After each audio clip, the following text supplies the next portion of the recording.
श्री गौरी सप्तश्लोकी स्तुतिः।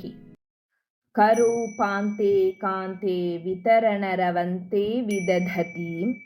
नवां वीणां शोणाम् अभिरुचिभरेणाङ्कवदनां सदा वन्दे मन्दे तरमतिरहं देशिकवशात्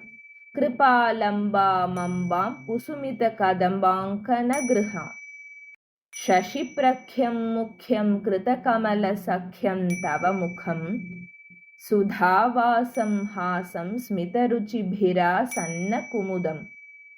कृपापात्रे नेत्रे दुरितकरितोत्रे च नमतां सदा लोके लोकेश्वरि विगतशोकेन मनसा अपि व्याधावाधावपि सति समाधाय हृदिता मनौपम्यां रम्यां मुनिभिरवगम्यां तव कलां निजामाद्यां विद्यां नियतमनवद्यां न कलये न मातङ्गिमङ्गीकृतसरससङ्गीतरसिकां स्फुरद्रूपानीपावनिरुहसमीपाश्रयपरा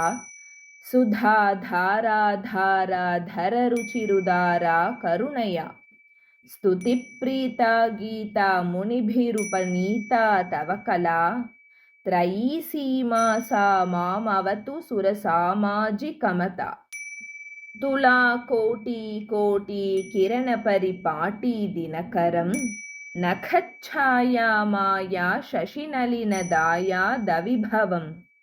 पदं सेवे भावे तव विपदभावे विलसितं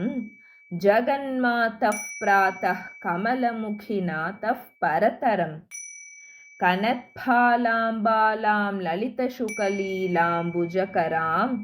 लसद्धाराधारां कचविजितधाराधररुचिं रमेन्द्राणीवाणी लसदसितवेणी सुमपदां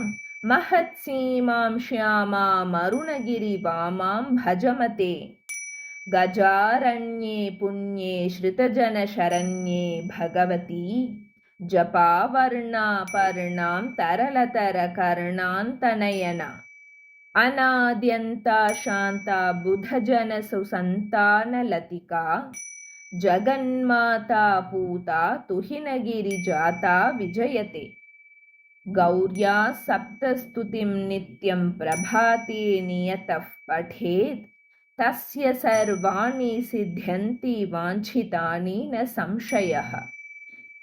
इति श्री गौरी सप्तश्लोकी स्तुतिः सम्पूर्णम्।